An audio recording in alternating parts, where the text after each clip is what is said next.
everyone, and welcome to State of the Realm. This week, we're doing the show you all expected. We're just going to talk about the preliminary patch notes a little bit, share our favorite things, share our thoughts on any individual bits, speculation, whatever. Join the discussion in the comment section or live on Twitch. Either way, let's get started. I'm Mr. Happy, and of course, joining me is my partner in crime, Sly. How you doing, Sly? I'm doing well. It's Friday. It is Friday. Again. It is the weekend. Today is Friday in California. And in the East Coast as well. It's Saturday in Australia right now. That is true. Wow. Time is stupid. Yeah, time is stupid. It should just be the same time, the same day, every day, and it should just be everywhere. Whether the sun is out or not. You just say, oh, you know, it's 11 o'clock and the sun is low. You know, that's how it is around me. There you go. Perfect. Oh, man. It's the fact that 6.4 is only a few days away has got my brain fried, Sly. Why? Because I feel like between 14, 16, FanFest, all the other things happening in June, like time is just a jumble of things happening at the moment. It's an echo chamber. It's a Square Enix echo chamber. Even outside of Square, between like Diablo and Street Fighter, it just feels like the world is like exploding with things happening right now. Yeah, and we're just kind of a part of it. Yeah, we're just existing. That's all we are. Yeah. Well, either way, the summer season is gonna be a time. Heck, kicking off. We have a state of play next week, even like 2 days after patch. Yeah. What are besides the obvious, what are you expecting from State of Play? Because they really, State of Plays usually are concrete. They say what they do, and then they do what they say. But we don't have any idea for the State of Play, do we? It's got to be Spider-Man, right? Like they've said nothing about Spider-Man in ages. You know what else they haven't said anything about in ages? 7? Kingdom Wolverine. Hearts. Oh yeah, Wolverine. Yeah, Spider-Man Wolverine is I feel like a pretty safe bet. I think they might mention maybe 7 and maybe something else, but like I honestly don't expect 16 to take up much. I feel like if it was going to take up significant time, they would have said it again. Yeah, so I think would have been one of those State of Plays, but like this one's going to be a little bit of everything. Yeah. Do you think we get a 16 demo from this one? It's about the time where they said we would get it. They said like what, 2 weeks before, I think back in February, and it's a little earlier than that, but still it's pretty close. I'm 50-50 on a demo. And the release date is end of June. June 22nd. And there's also that live event June 11th, so that's another potential like demo release time. So it's either the State of Play or that. I'm thinking around June. I'm thinking around early June is when we get a demo. Yeah, that's fair. I mean, it's anywhere from now until probably about 2 weeks before, I think is a safe bet. I guess the State of Play until then. But yeah, it's just man, even just like I'm excited for 6.4, but it is, as far as I'm concerned, like one of many blips of the season. So yep. It's and I know you were kind of looking forward to Savage being done in a quick amount of time. You're hoping it'll be done in 2 days. Yeah, I want this to be a tier we roll over, to be honest. Like, and I don't mean we like just the group that I mean like generally speaking, a tier that is rolled over. Not that it's easy, but I want it to not be Abyssos, essentially. I want it to be, You want this to be a victory lap, so to speak. Yeah, I want fun and interesting fights that are not drawn out and tedious. That's what I want. Something that feels that quick, succinct, focused, but fun. You don't need a tier to be ultra hard for it to be fun, because most people who are thinking about whether or not they'll enjoy the tier are just thinking about what it'll be like to clear every week or Party Finder or do whatever. I want that experience to be good, because it means that the tier was probably over relatively quick. I'm just looking to rake in some gil. Of course you are. I know you are, especially after looking at the patch notes and some of the things, getting some more close-ups on things that aren't being held up. We should do all of State of the Realm. I should just buy paper, and we should just do all of State of the Realm. Just get a printer and just start holding up pieces of paper. Yeah, we should do that for State of the Realm one day. I don't know if they'd appreciate the humor, but I think everyone else. I mean, they as in the 14, but I feel like the stream would enjoy the humor of it. Yeah. Yeah. Well, before we get started talking about the patch notes, thank you to our sponsors over on Patreon for supporting. You don't have to. All of our content's available for free on YouTube, but we do appreciate anyone who does support us over there. I did see an email for somebody who got added to that list, and I was going to shout it out here. Let's see. Well, whenever we have, so I'm not going to say the whole name, but Lynn. Thank you, Lynn, for joining us over on Patreon for supporting. Just wanted to do that quick shout out whenever somebody joins up over there. And also, thank you to SteelSeries for doing the usual. I haven't done a giveaway for that in a while. Probably be returning to that sometime after the summer. So please bear that in mind. But they still have the discount code and all that good stuff all the same. Okay, Sly. It's patch note time. It is patch note time. Before anything, what have you done? I've asked this of people on Twitter. What have you done to prepare for the patch?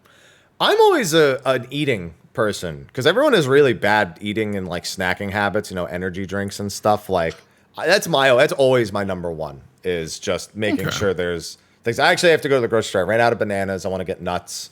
I don't know what kind. I kind of want the Blue Diamond wasabi soy almonds. Those are so good. I'm a big fan of those. And then so yeah, fruits, nuts, and then usually something that I can cook a day or two before that'll like hold for a few days. Because those first few days, especially for both the actual patch and the Savage patch drop, are big. Of course, Prog Stew for Savage is going to be a big thing. But we all saw that coming. Yeah. Not for 6.4, but for Savage, absolutely. We're Prog Stewing it up. What about you? What's the dealio for you? You don't go too crazy on patch days. You wake up early. I don't know if you really need too much. Yeah, well, outside the game, yeah. Patch day, it's the breakfast club. So I usually have a really good breakfast, and then I have little foods and stuff I'll fix for the first few days, like sandwiches and whatnot, and then eat something like really good in the evening. As far as like in game, just been making money, man. Just been cleaning the inventories. Like got a few mil just cleaning the inventories, and then stupid people who hustle backwards, tank the fucking market board. So like I got my money before they tanked it, so I'm good. I very quickly was trying to go to my phone to spell out hustle backwards and come up with a good pronunciation, and then I was like I know how to spell it backwards, but it's like Essoltsa. I needed the joke, but like I picked up my phone to do it. I was like, I'm just gonna say it. I don't care. yeah, just capping tomes. My material is good. Money's good. I want to make a couple more mil before the patch drops or before Sunday, before I finish on Sunday. But yeah, I'm in a good place. I need to work on Gil. Excuse me. It's a long day yesterday. I need to work on Gil. I've still been at 300 mil the whole expansion. I don't like that. What? I usually like to get 100 mil before the next expansion, so I want to be 400 mil. Yeah, so first day of patch, I will probably just focus on crafting, getting my crafter set, and then doing the crafted battle set for myself and everybody. Again, I'll let your boy 10 mil per set. So all I gotta do is come over to Behemoth. I got you. 10 mil. I can't wait to give my crafter the materials and be like, thanks, and then walk away. No, I usually tip, but like that's still the general idea. I'm not doing 10 mil per set. I've done that before. Try to avoid that stuff nowadays, especially with the 1 week delay. But one thing I remember from last patch, the last even numbered patch, was the big surprise is how long it took for those prices to drop. It was surprising. Yeah. It was really surprising. Yeah. I wonder if we'll see something, because I think these sets are going to be worth more, because I think people will buy them just for how they look more so. Yeah. Exactly. These are like anime protagonist kills God sets, and that's exactly what I'm going to be using them for day one of Pandemonium. You can't tell me that's not what they look like. They literally look like anime, like Sora opening Kingdom Hearts. The bouncer. You know it's true. You look right at them. You know it's true. Well, I mean, I can't deny. Can't disagree. Yeah. The world ends with you. Yeah, the world ends with you. It's literally looks like it's lifted right from that. Oh, man. All right. So before we actually kind of scroll through and just kind of hit on the major points, point to point, every time I always say, if you've already read through the notes, if there was one thing that stood out to you that you want to make sure we don't miss while we're scrolling through, now is the time to speak up or forever hold your peace. So, Sly, is there one We thing? usually do a good job of getting through everything. But so we like I'm to not make worried. sure. This is what we do every time, every time, Sly. So do you have one thing in the notes that stands out to you as a favorite? Not really as a favorite, just something. When I saw it, I'm like, oh shit, yeah, that's gonna be good. That's gonna be a moneymaker, and I want one for myself. Weapon minions. Oh, Ruby. Yeah, the Ruby weapon minion. Yeah. Yeah. That's another use for anyone who probably still has Ruby platings left over, I'd assume. Mm-hmm. So that'll be good. I hadn't even thought about it with the Ruby platings. I don't know. I think I got rid of all mine. I think I sold them all. I have to double check. Because I keep a whole retainer full of the crafting items. I think I have like 9 for Rubicante. I got so many of those so quickly. It was ridiculous. So that I'm looking. Yeah, no, I'm looking forward to money. Money is always. I see not my favorite thing, but the bed. I saw it was under the Fox Hollow section, so I'm like, well, know what I'm selling day one. Yep. I literally got 170 to cap this week. I went from 830 to 1,000. Thank you, Foxes. Have you kept up with your Unreal Slides Easy money? I have not. I know, and the patch before I did, but this patch I wasn't really concerned with it. So yeah, from the beginning of this patch, I'll be doing birthday cake serving to try to get the next one for 6.5. Trying to soar your leaves to the top. Boo. Don't boo me. No, you know what my favorite was? Easy What? favorite. Every patch note has that thing that surprises me. Every single one. And this one was one of my biggest pieces of feedback that I've ever had. When you join a party finder, it displays the comment in your chat so you don't forget what it freaking said. How many times have I seen someone join a 7 out of 8? Just like, oh my god, I got to fill the slot. It's a farm party. Hold on, let me fill the slot, and then go. Oh, what was the strat again? Is this a standard? Are we doing something else? Because they just hurriedly join. Or you've been in a PF for 45 minutes and it finally closes and you forget what it said in the first place. Yeah. So yeah, that's a thing now. It tells you the objective, the comment, and the duty finder settings in your chat. That's gotta be my number one. I do have a close number Good two. quality of life. I do have a close What's number that? two. The extra, the 6, 7, and 8 markers for the signs above people's heads, going all the way from 1 to 8 now. Oh, thank God. See, here's the thing, though, Sly. I've got 3 thoughts about it. Okay. 1, people can't count past 4, so it's useless. 2, they looked at top and said, you know what, you're right. We should make 1 through 8 markers for everyone over their head. And number 3, that's a buff to a third-party tool that manages those kinds of things in combat and is very frequently used in the party finder for certain ultimate mechanics. It's a very big buff to that system. And I still wonder if the day does not come where they go, what do we do about this? Because everyone was joking that they were just going to get rid of markers in combat as a whole. And like that you wouldn't be able to mark yourself in the middle of a fight. You'd have to mark yourself before the fight if you really wanted to do it. So everyone's keeping an eye out for that. Everyone's scared that's going to happen after the ground marker debacle. Oh, man. I don't want to believe they'll do it, but I also can't say that I'm confident they won't do it at some point. That's just the way the cookie crumbles, unfortunately. All right. Now going from the top of the patch notes, question mark, question mark, question mark, question mark, question mark, question mark, question mark, question mark, question mark, question mark, question mark, question mark, question mark. Bars. Exactly. Yeah, the whole first part is always kind of hilarious because it's like, just say there's new MSQ. Yeah, that's all I gotta say. Just don't bother with all the question marks. It just doesn't serve any purpose. However, I will say one interesting thing. So this whole expansion, they've kind of been updating old parts of the game to make it more modern. You know, they've been updating the dungeons and a few other little things. You know, it wasn't that long ago. It was last expansion where we got the ability to fly in A Realm Reborn. Like, they've been doing work on that front. But now they're about to reveal just how unattentive people are, especially in the early game, to their character portraits. Because it looks like they're starting to add them to main scenario instance quest battles, since they've added them from 2.0's Brotherly Love quest all the way through to the final quest of 2.55. So, Sly, give me your best portrait stare. Sorry, audio-only users, you can't see this part.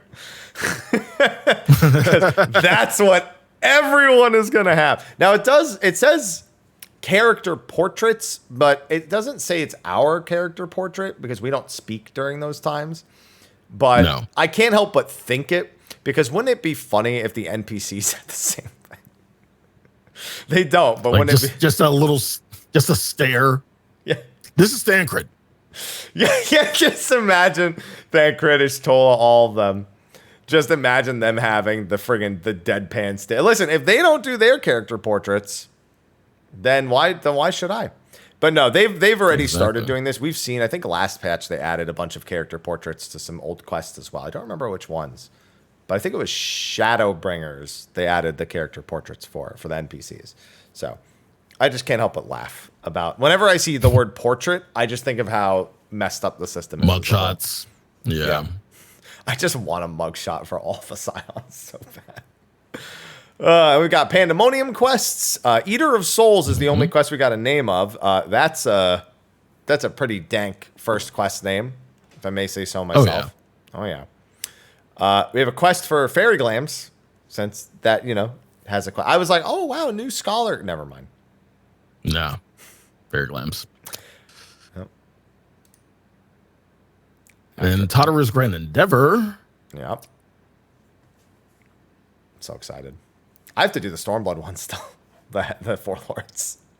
I've been saying it for weeks. I just haven't logged in to do it for long enough. It takes like an hour. Yeah. Yeah, it's not too bad. And honestly, I think it's for what it's been so far, it's been a really good quest line. Like not humorous like Hildy, but it's been a good quest line. It's been nostalgic. It's about to be. I think this one's going to be particularly good for a lot of people just because of who it involves. Even though it's kind of recent, these events over in Turncliffe, it's still. They were still, Say it with me. Burn out the bad. Burn out the bad. There you go. Yeah, very fresh on people's minds still. We have an Island Sanctuary quest. I don't remember if it says later down if this is part of the external housing thing or if it's just the actual next quest. Either way, we're going to be getting new stuff for Island Sanctuary.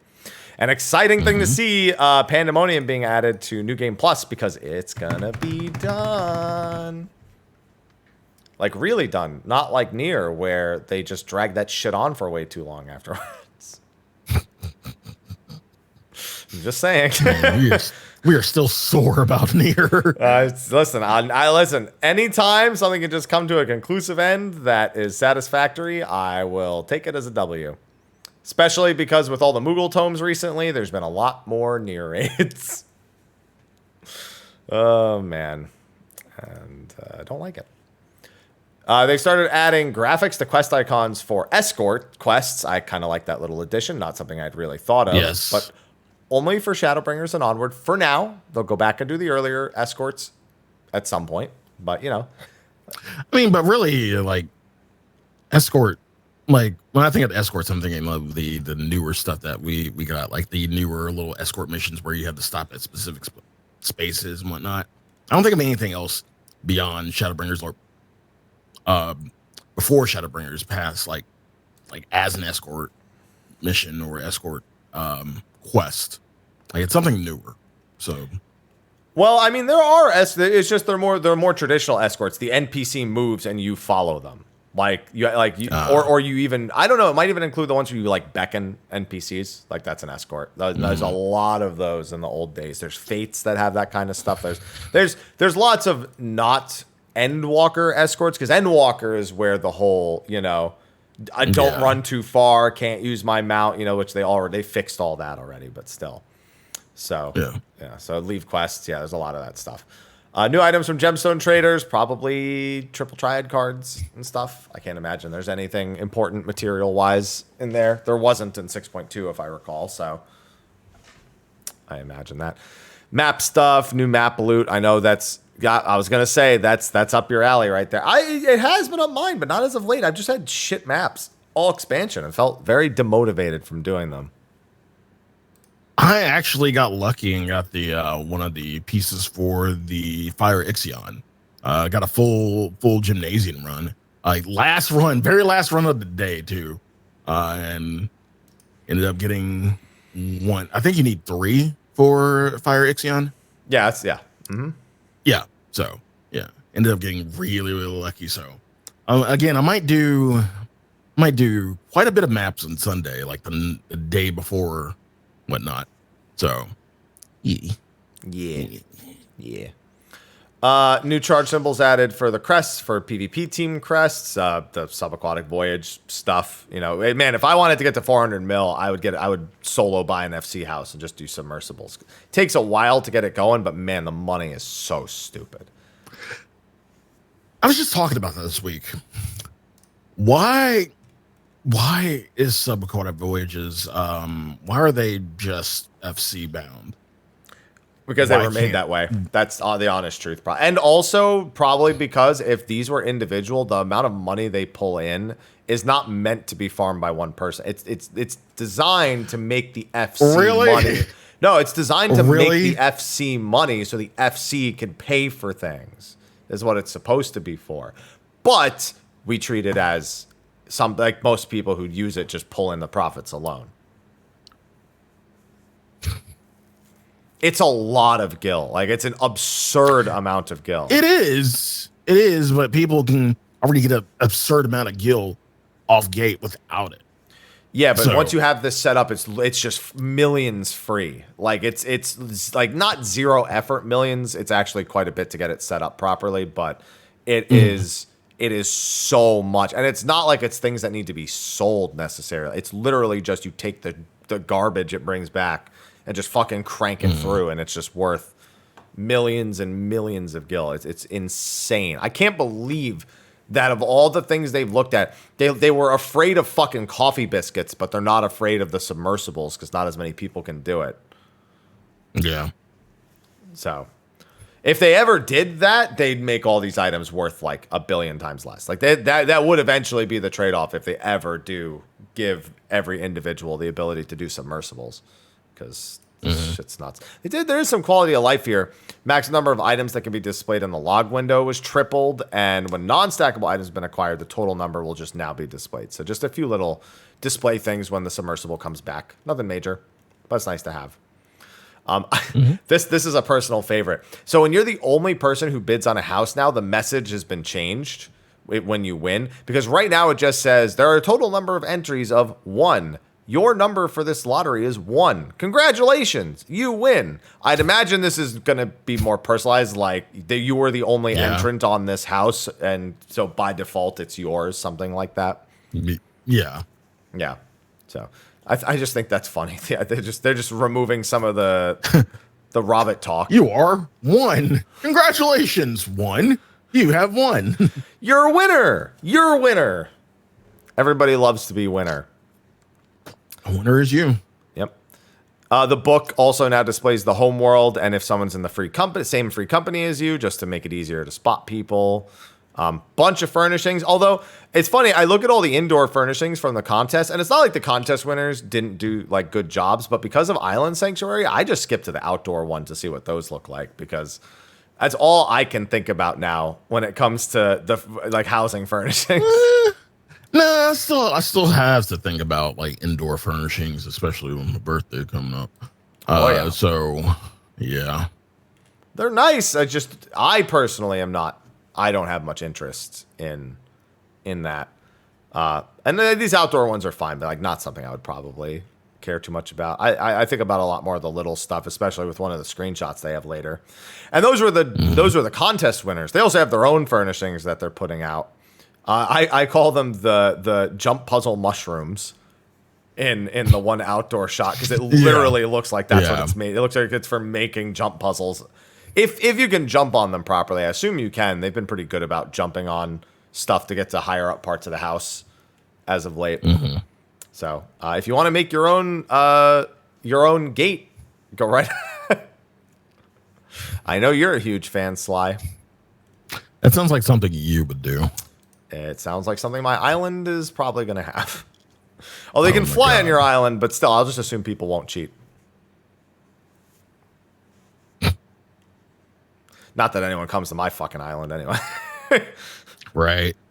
Orchestrions, flower pots, aquarium fish, more triple triad cards, all things that we've just come to expect from every patch.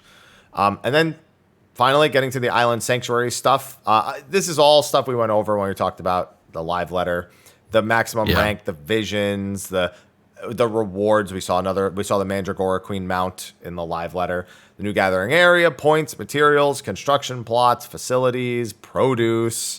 Like, it's just new of everything that Island Sanctuary was already doing. Animals, materials from expeditions. So yeah, it's there's not much to say about all of those individual things. However, I can't believe I hadn't remembered that they didn't have a warning for when you'd go into a material deficit using your handicrafts.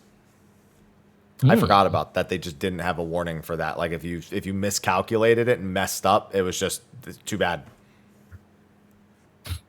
That was it. That's how it was. And then we have, of course, the outdoor furnishings. Now, actually, I think another big thing that made me chuckle, the maximum number of minions is going up from 40 to 50. Plus, we have those 90 outdoor furnishings now. Mm-hmm. You can make an Animal Crossing island with just your minions. God.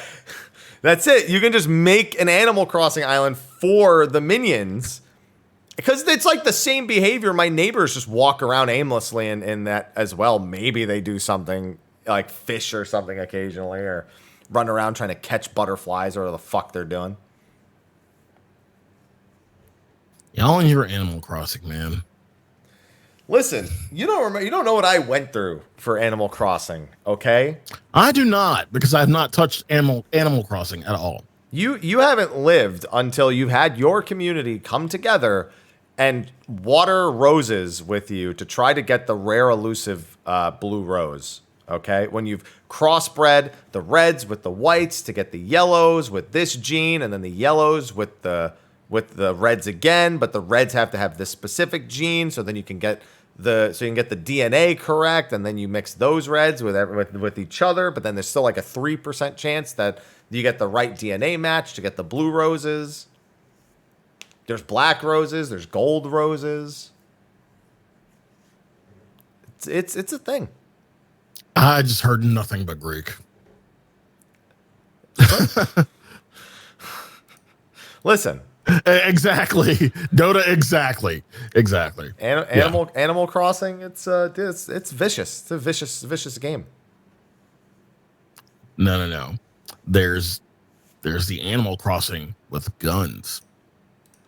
Which one is that? No, I saw a no, like I don't remember. Like I think it was a video for Amelie, and she's like, "Let me search for Animal Crossing with guns," and sure as shit on Steam, there is an Animal Crossing with guns. So it's America.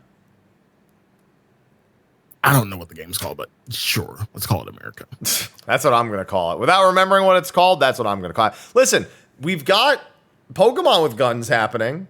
So there you go. It was natural evolution. That's it.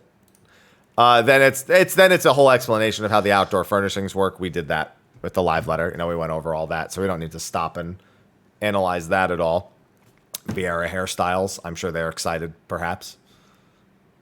I don't know. Oh, the Sephironzo. Oh, I call them Sephirothgar.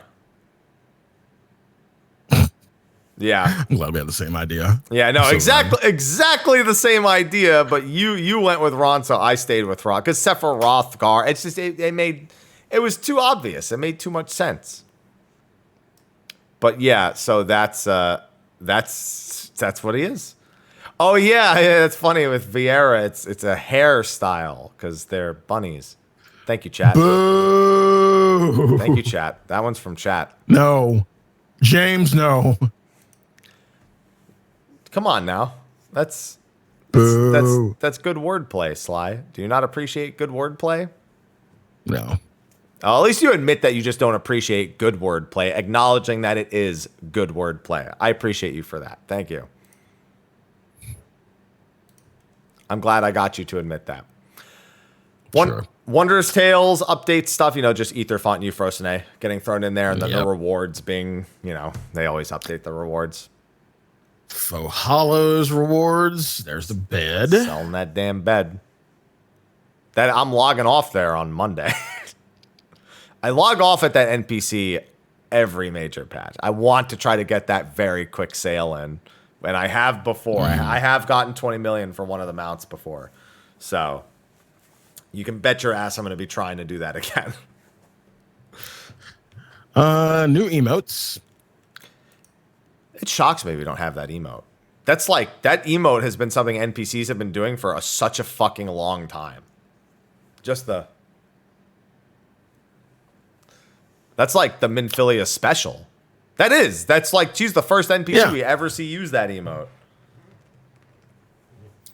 I'm still wondering when we're going to get the shaker and the DJ emote.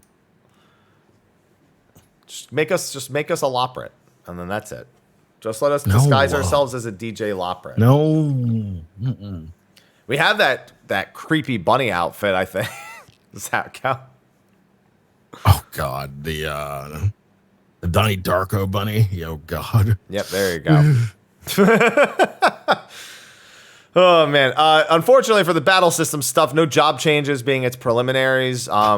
But they still the fairy glam thing makes a splash here. Summon Celine being gone, and then having the fairy the scholar quest pop up. So there's that.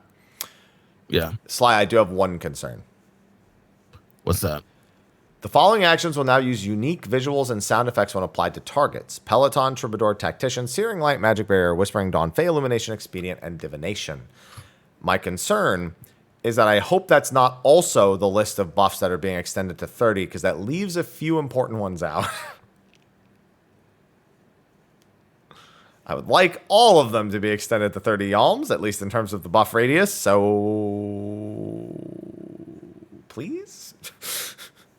I hope that they're unrelated. Fingers crossed. I'm trying to see why they would do this. Probably just because they want it to stand out more. Because notice that Shield Samba is not on here, so obviously it's literally just a way that it communicates to people that it's been applied. Yeah. So. Yeah, I mean, I can see what you're saying. It might correlate to the 30 ohm change. I'm hoping it doesn't. I don't think it can, only because if it wouldn't make sense for Shield Summon to not be on there. Yeah. So it's just something I have to wait for the full notes to see. I was thinking though, as a dancer, technically I have a 15 yalm radius on my dances, but the application is further away for standard step. For technical, it's a bit of a different story, because I was thinking it would be kind of griefy if technical actually hit 30 yalms. It would be good for certain raid fights, but it would also be griefy for stuff like Deep Dungeon. Just hitting something 30 yalms away. So I'm wondering if they're going to make the application size bigger than the damage size for the dances. But again, I'll have to wait till Monday to find that out. And that's going to be important because I am dancing for this tier. There you go. Now, the next one is funny because it is in direct correlation to our latest ultimate. Limit breaks have been adjusted to reduce variance in their damage dealt. This was such a big meme in Phase 6 of... Actually, not even just in Phase 6, but mostly in Phase 6 of top. Because there's like 9 limit breaks that get used there, and a lot of them are DPS limit breaks. And I've seen plenty of people who are like, we low rolled our limit breaks on that one, and they wiped at 0.1%. Man, that's funny. I mean, this should, honestly, I don't know why limit breaks have a variance at all. Why is it not just a hard-coded calculation? Why does it need a min-max? Right. Because it's based on item level of the whole party. It's not, or the weapon item level of the whole party. So once you know that, why wouldn't it just be the same number? Like, why give it a min and a flat max? number? I guess you could argue that for any damage ability in the game, technically. But with limit breaks, it's a bit different because it's like you might not get more than 1 across the whole fight. So knowing how much it does is certainly a very reliable way of calculating how much it impacts the fight. Yeah. It's a lot of little things. It's a lot of little things that go into that. Scholar Fairy Glams, enjoy having Carbuncle on your scholars. It's pretty much all it's done. Yeah. Everyone's like, I remember seeing them announce it and going like, oh my God, they're finally doing it. Oh, it's just Carbuncle. Where are the rest of the Carbuncles, man? Where are the rest of the Carbuncles? Where's Ramu? Where's Ravana? Where's all the Glams? I'm mad, Sly. I'm mad. You aren't the only one. I'm not even playing these jobs and I'm mad. I just want what they want. Hope. There's no hope. There's no obsidian carbuncle. There's no diamond carbuncle. Oh, well, actually, no, I think diamond's not. Yeah, no, there's no diamond carbuncle. They just won't do it. The technology will be here someday.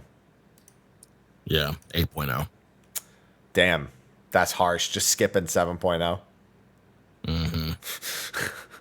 Maybe the graphics update will help. We've been listening for years. God, do you remember the first time they even addressed Eggy Glamours? Like the first fucking time they addressed it? After us. Yeah. So, yeah, it's going to be a little more of a wait before, you get what you want. Given Carbuncle does one thing in combat now, I'm waiting for him to be removed in 7.0 as like even appearing, like not even just being there in the first place, and then them making Eggy Glams with him completely separated from the job so they don't have to do anything else. Yeah. So, fingers crossed. Blue Mage stuff, just text-based filter, and they're making a category specifically for the weekly challenges. I almost never do the weekly challenge. It's extreme trials. I don't want to do that shit.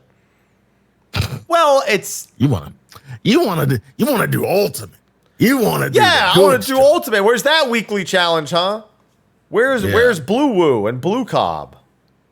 I still want them. And now with level 80, it'd be Blue Tea. Blue Tea.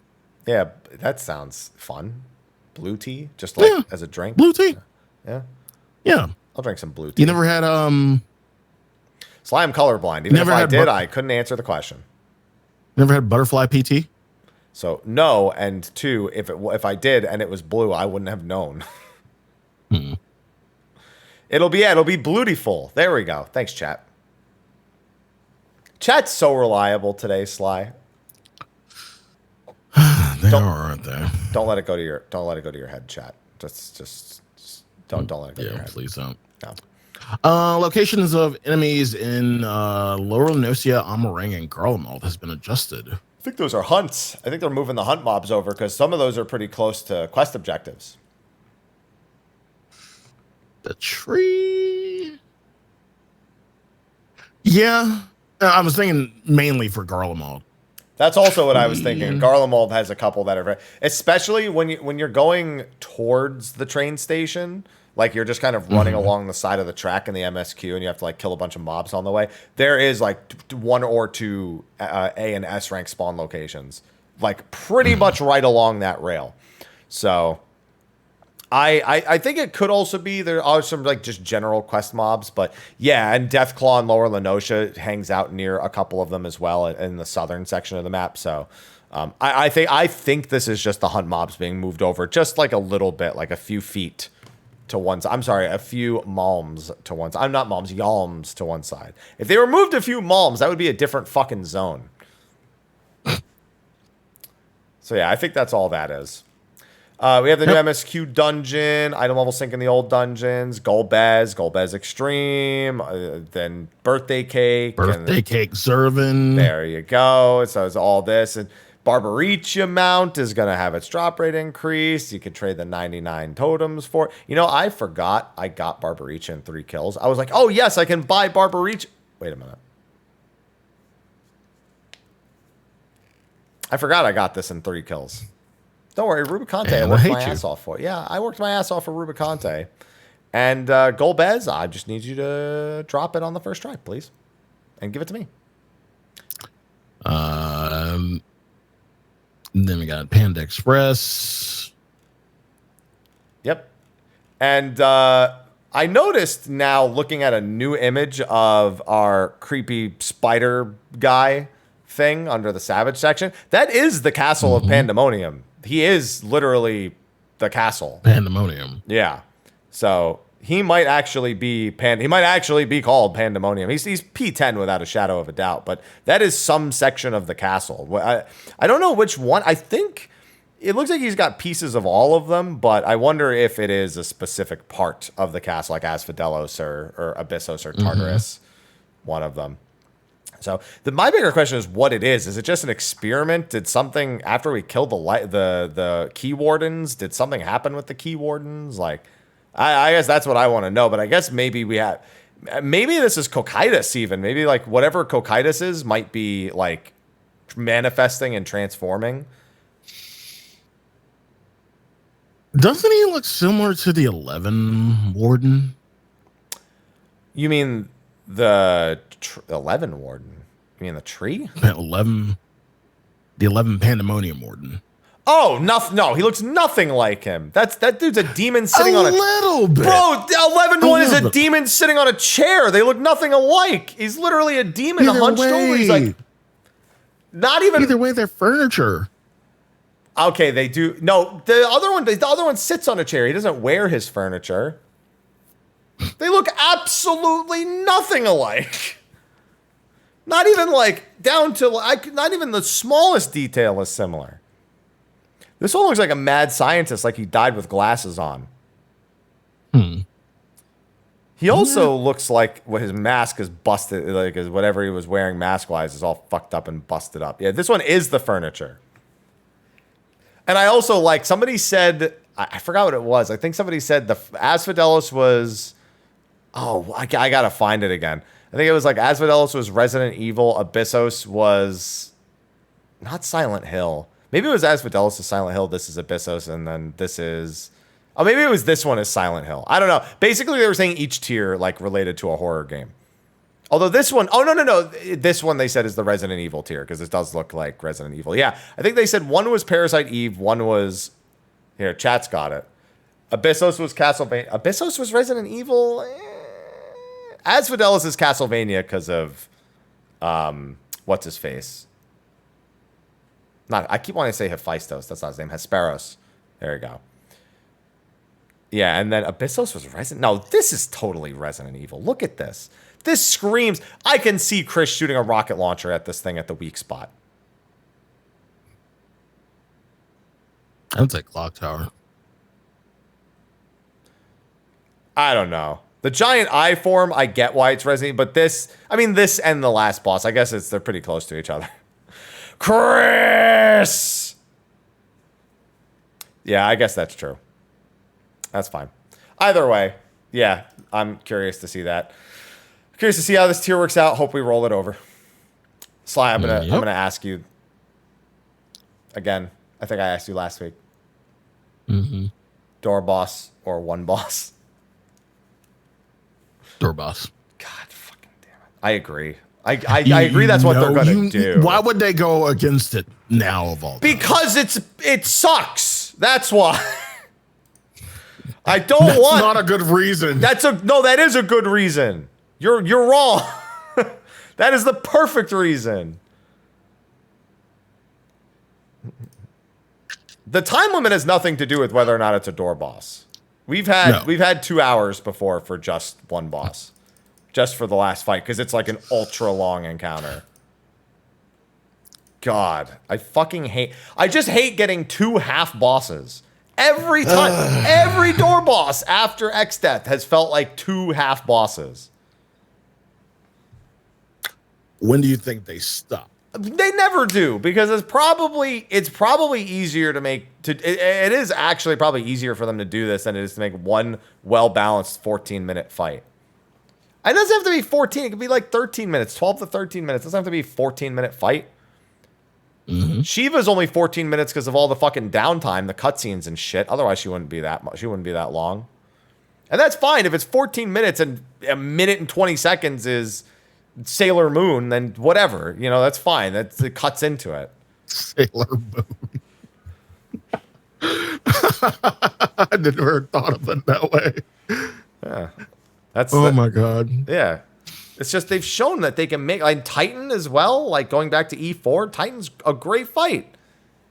And he even goes untargetable for like he's like a 12-minute and something second fight. He goes untargetable for like 30, 40 seconds at one point. Yep. I'm just saying, I want them to return to that. I don't want door bosses over and over again. I'm getting tired of it. So with Panda Express, last week we already talked about this, but we are getting the reduction of books needed, except for weapon. Yeah. I mean, still, I'm glad that they're starting to make changes in this direction, because I think it indicates that as more jobs get added, they'll continue to make directions or make changes in this direction.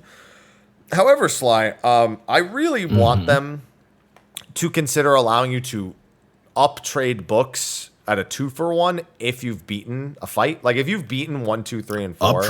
Up-trade. So, like, multiple books, though, to up-trade to one. So, like, if you wanted to, like...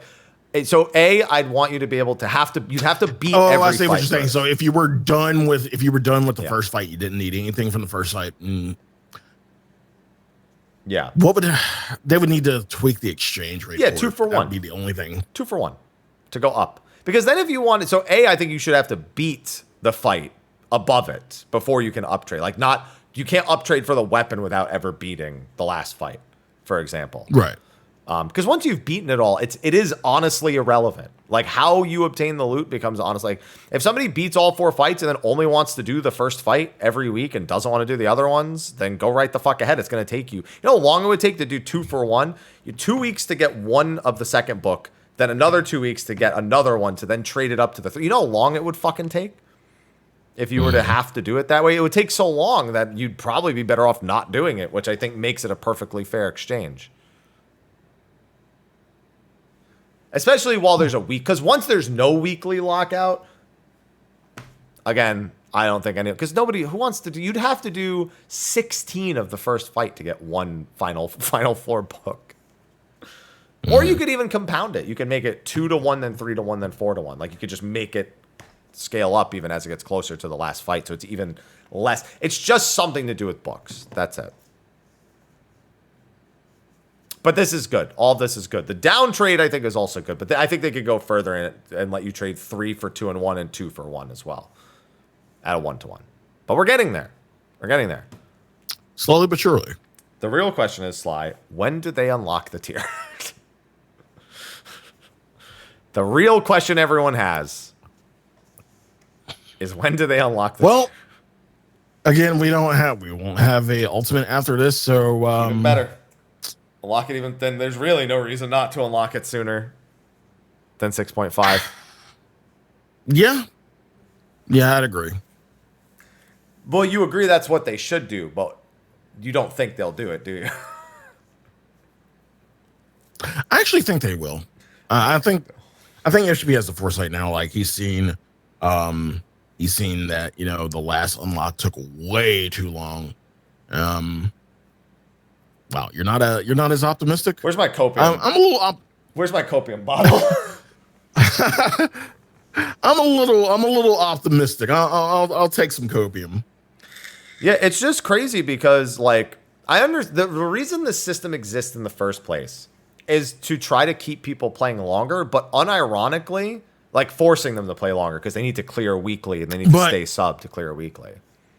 Right, but what would they be? What would at this point, besides 6.5 content, what would keep them there? Like past, like after rating, after getting Savage done, what would keep them there? Not a thing, except for the story and anything.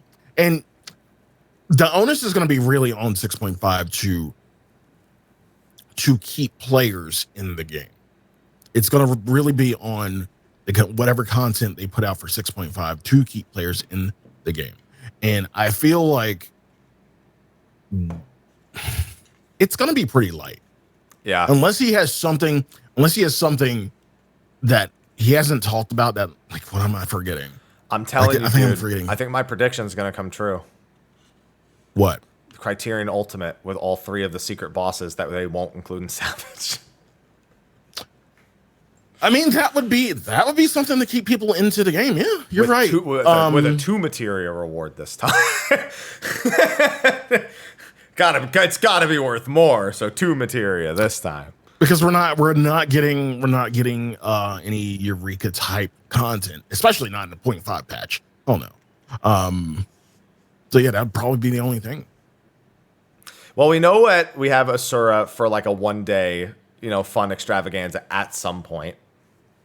I actually think also they're gonna go through a ton of collaborations this year. We already talked about how he said once 16 has settled and it's not brand new, they will do a 16 collaboration. So we know that now. So we're gonna be shotgunning each collab that we've already done. Yeah, I'm any collab that isn't on the Mog Station. A lot of what they reran, before Endwalker essentially. So 15, and I don't know about Yokai because there's stuff going on there, but Dragon Quest. Please no Yokai. I wouldn't mind. I mean, honestly, when they added the Gunbreaker and Dancer weapons were actually pretty good. The Dancer weapon is one of the best Dancer glams in the game, sadly enough, for Yokai. Unironically, one of the best looking glams of all Dancer's weapons, which is shocking to me. But, and I'd like to see what they do for Sage and whatever. But Yokai's, that company's got stuff going on that I think will mean we do not see a Yokai collaboration. But I think there's that. I think the Rising is probably going to be a little bigger this year. Still no more than like an hour and a half. But what makes you think it's bigger 10th anniversary this year than the last? Oh, yeah. Yeah. They even said they have a bunch of in and out of game collaboration stuff planned for the rest of the year. It says like more on the JP side. Definitely. I mean, I have no doubt a lot of that stuff is going to be locked to Japan. Yeah.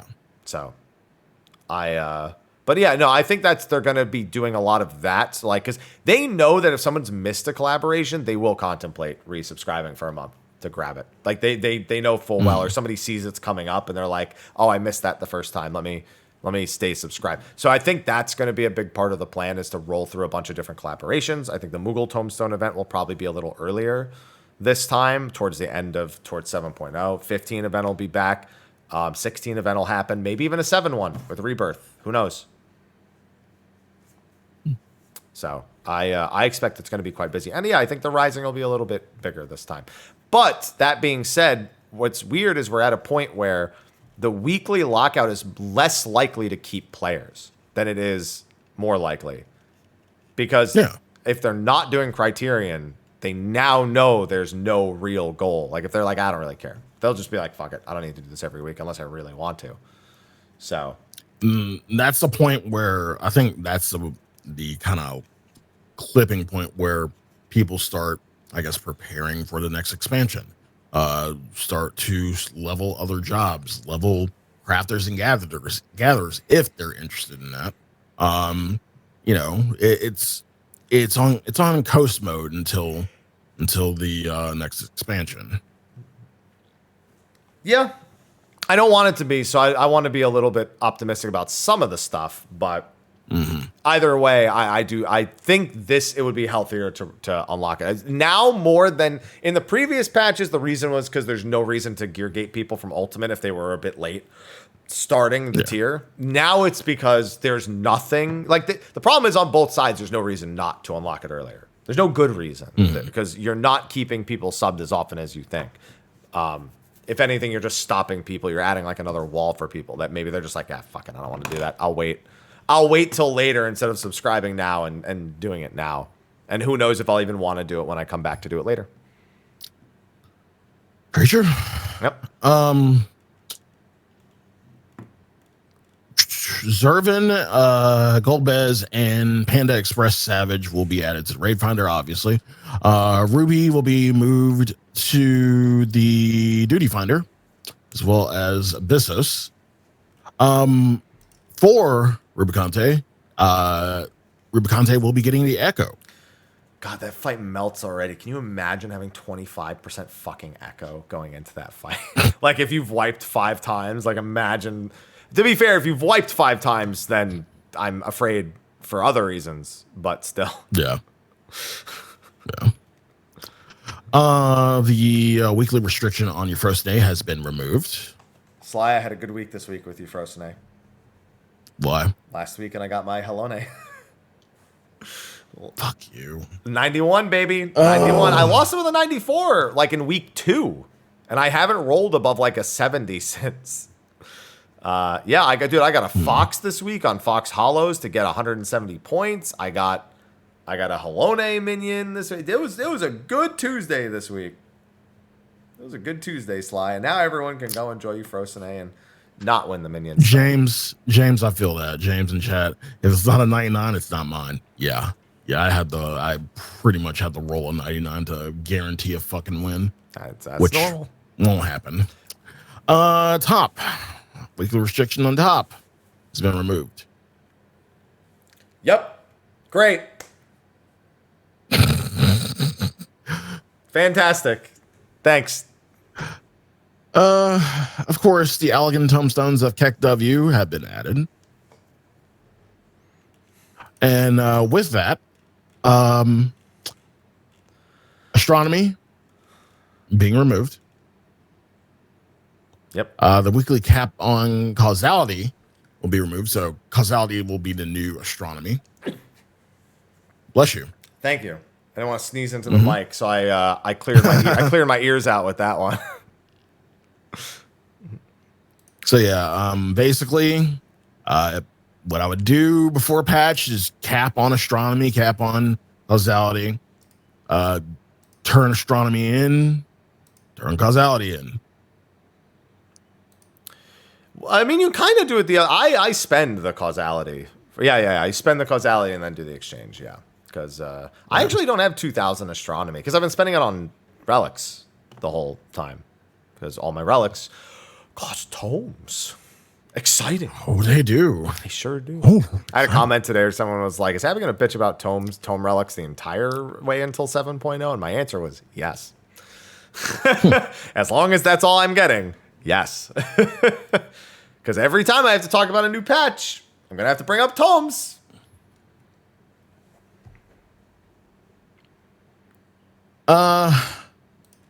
Folklore Troya being moved from expert to level 90 dungeons, and then Aether Font, excuse me, being part of the expert. So Aether Font and Lapis Malice.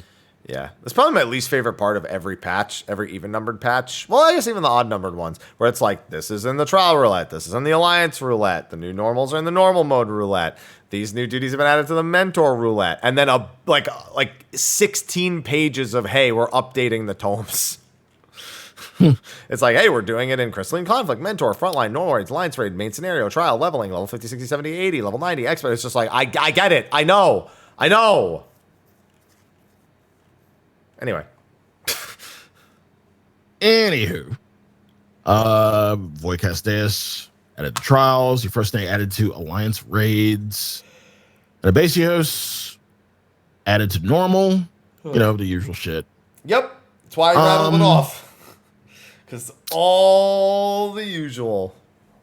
All the usual shit. Algan tombstones from the duty roulette has been adjusted. Nothing big here. Nope. Unless something catches your eye. Nope. No, honestly, the next thing is like, yeah, they have Stone Sky Sea. That's like the next actual thing. But the next thing that is always interesting is seeing how many dungeon changes there are for the duty supports. Yes. Mm-hmm. Yes. This was when I was glancing through the notes. This was one I kind of paid attention to a little bit. So, I won't get through all of them. I won't like go through each specific one, but they're making adjustments to Siren Song Sea, Bardam's Metal, Doma Castle, Gashramabanya, and Alamigo. Yeah. And it looks like really every Siren Song, it looks like just the NPCs at the start are being slightly adjusted. But for all the other ones, there's a change to 2 or all of the bosses. Bardam's Metal, 2 of the... It looks like the only one they're not changing is the Do You Know How to Play This Game boss, which I can understand why, because why can't they just make the trusts do that? Like, it's literally designed to be done that way. The only thing that's going to be funny is for people who don't follow the trust or follow the trust too closely, if you get KO'd on Bardam's Metal second boss, you wipe, because that's how duty supports work. If they do it correct and you do it wrong, you don't get it. So some people are fucking doomed if they do this with duty support. They're gonna be like, this is the only dungeon that's worse with trusts. I can't just lean on somebody else to do it correct while I do it incorrectly. Gonna learn today. Yeah, they better. They it's about damn time as far as I'm concerned. But everything else here, we won't really get to see or understand what they're doing differently until it actually comes out. I'm sure a lot of it's just going to be the same mechanics, but like regulated from the center of the room or something for the trusts. Yeah. When doing variant dungeons, your variant actions will now be confirmed via the status effect icon in the party list. So whatever you have will be in that party list. Cool. Because, we do variant dungeons so much. I'm just saying, like, it makes sense if I'm doing variant dungeons more than the number of times to get the endings. I'm not. And I'm not doing them with anyone else. I'm doing them alone so I can focus on everything and not have to go at somebody else's pace. An issue wherein the help text for the variant action variant ultimatum erroneously states the increased enmity effect has a 30-second, as the duration of 30 seconds has been fixed. The correct duration is 60. Okay. It's been 60 the whole time, but nobody cared or noticed because they did it 10 times and they did it 13 times and then moved on.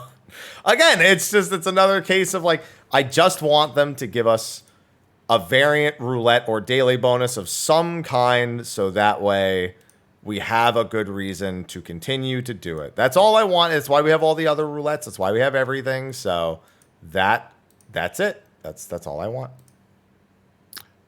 When doing Criterion, uses of variant race 2 will also be restored when enemies other than boss monsters appear. Okay. Yeah, so right now you basically only get 2 raise increases. So it sounds like at the start of trash spawning, they will probably also grant one, which is basically doubles the amount that you're going to be getting. And finally, when undertaking Criterion dungeon, another ass. No, it's just ass. It's not another ass. No, I cut myself off. I was like, yeah, another, ass. Time remaining until the sewer dweller effect is active can now be confirmed via the duty list. Yeah, that's the enrage. So that now actually tells you how long until enrage, basically, which is good. I think it was like 24 and a half minutes for ass before ass enrages. So yeah, that's good. That shit's all over you. Yep, pretty much. That's what happens. A few Logos actions have been adjusted in Eureka. Yay. Yeah, so they changed. I had someone who does Eureka explain this to me like I'm 5 years old. Because essentially they changed all the increases defense like numbers here and like all this stuff to make it just be like a flat amount of like damage reduction for physical or magical or overall or damage increase. And from what I understand, this is a nerf to a significant number of jobs, specifically Plate Bearer is apparently about a 15% nerf. Apparently the old values gave you more damage mitigation than this, which messes up some of the things that people were doing in there. But like essentially like a Reaper was an unkillable god with Plate Bearer and like a certain setup. So it seems to be targeted at stuff like that while also just making it so the numbers make more sense to people at the same time. I don't know what the end goal of it is. I don't know what pushed them to this, but I'm actually kind of mad it's here. Genuinely mad it's here. Because how are you going to do a Eureka update and not just fucking add an exchange for Hydatos crystals? God, just add it, please. There's no reason to have to kill all the kill Pandemonium. What is the not Warden, the fucking the dude. The scales. I just need the scales. Welcome back, Mr. Madge. What's his name? Providence Warden. There it is. It's not Pandemonium. It's Providence. Yeah, there's no reason for that. Watcher. Yeah. Who cares? The dragon. Who's also from 11. True. I'm just saying. There's no reason why there's no exchange for that. And also no reason why the Hydatos crystal drop rate is so bad. But anyway. PvP. Series 3 will end. Series 4 will begin. And now we know where that mount is coming from. Yep. I guess I'm doing some front lines. Yeah, the bunny Dr. Luge, half bun, half their Dr. Luge mount, I guess. Yep. Yeah. Yep. Good thing they're updating the Duty Roulette frontline to have more Series EXP once per day, because that way I don't have to worry as much. Within CC, to improve visibility in the Clockwork Castle town, the height and size of certain objects in the field have been adjusted. I haven't done a lot of Clockwork Castle town. What needs to be adjusted? Is it the automatons that roll by, or what is it? The buildings themselves. So there's like kind of like buildings in between a lot of the pathways, like locked behind like different walls or just kind of nearby. And there's a lot of visibility block from the tiny buildings inside of the castle town. So I think that's what's going to be reduced. They're going to reduce the height on a lot of those buildings so you can actually kind of see a little bit over them to improve visibility. I'm fairly certain that's the only thing they're really going to change. I don't see them making any other changes to the height or size of like the walls themselves or anything like that. They might make the automatons taller as well. That is another possibility, but I think they'll just try to improve the visibility as a whole. Fair. Yeah. Season 6 will end and season 7 begins. Sly. What's up? In the live letter, they talked about additional rewards for seasonal play. I went to the season 7 rewards, and it was the same. Because those don't come till season 8. And that's what the commendation crystals are for, which is basically, by the way that wolf collars worked before. Literally how the feast's wolf collars worked. So they've replaced wolf collars with the new system to add another system that does what wolf collars did before. So we're no longer getting wolf collars. No, that you still do. You exchange the trophy crystals for them. But they used to be rewarded at the end of a season. And then you would save them up and buy the things that you wanted from the wolf collar vendor. And the higher your rank, the more wolf collars you got.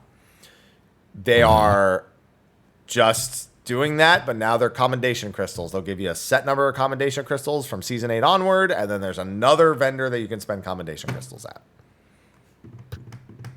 Yep. And specifically, you trade the Hellhound weapon with commendation crystals to get the augmented weapon. They said that there would be new rewards including this. I'm just going to have to believe that there will be something else with commendation crystals that isn't only that, because that is not plural rewards unless you consider every individual weapon. And quite frankly, I don't care enough about this. So copium. More stuff. Smile. More stuff. They changed, they reverted the music to the version used for prior to patch 6.38. And the following options for custom matches will now be toggled on by default: arena events and kits. Cool. Frontlines. This was another section that kind of,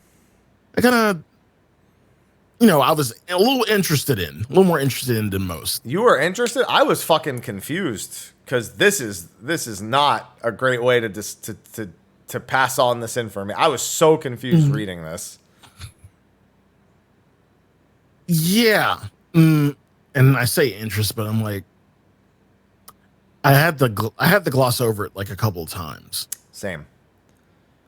Because it's like the first two are damage dealt modifiers, and the first one is a nerf to Warrior and Dark Knight, and the second one is a buff because they now no longer have a damage dealt modifier.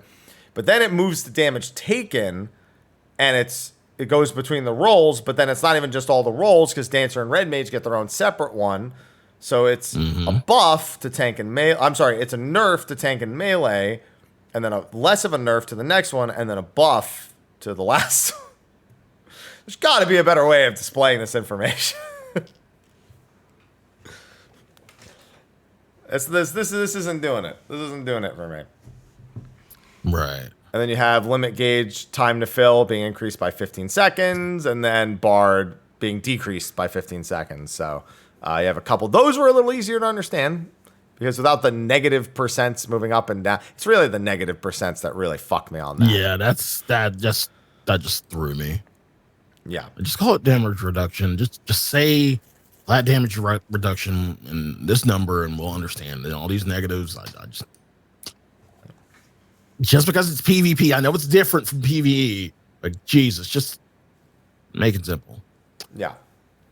Durations of stuns, heavies, vines, silences, sleeps, and deep freezes has been reduced by 25%. Fucking good. Yeah, I feel that way until I'm the one using one of those, and I'm like, why did they nerf it? Yeah. Limb status will no longer be applied to players who are attacked while riding a mount. Instead, they will be dismounted and gain the hoofing it status for 5 seconds.